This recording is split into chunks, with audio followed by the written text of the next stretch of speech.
Hello students, welcome to Math Campus. நம்ம இன்னைக்கு class 7ல integer multiplication ரூலை ஈஸியா எப்படி ரிமெம்பர் பண்ணலாங்க ஒரு டிப்ஸ் பார்க்க போறோம். அதுக்கு நம்ம எடுத்துக்கிட்ட கேரக்டர் ஒரு ஹாப்பி ஸ்மைலி, ஒரு சேட் ஸ்மைலி. ஸோ அப்போ ரெண்டு ஹாப்பி ஸ்மைலி இருந்துச்சுன்னா நமக்கு வரப்போற ரிசல்ட்டும் ஹாப்பியா தான் இருக்கும்.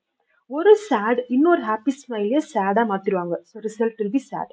ஹாப்பியா இருக்கிற ஸ்மைலி சேட் கிட்ட போச்சுன்னா அவனும் என்ன ஆயிடுவான், சேட் ஆயிடுவான். So result will be chat. அப்ப ரெண்டு பேருமே சேடா இருந்தா ரெண்டு பேருமே ஆறுதல் சொல்லிப்பாங்க இல்லையா, they'll console each other. அப்ப நமக்கு ரிசல்ட் என்ன கிடைக்கும், பாசிட்டிவ், ஹாப்பி கிடைக்கும். இது ரூலா சொல்லும் போது எப்படி இருக்கும்னா,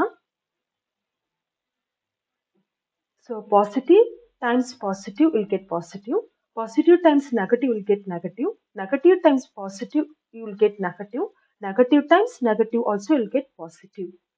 Thank you. For more videos, subscribe our channel.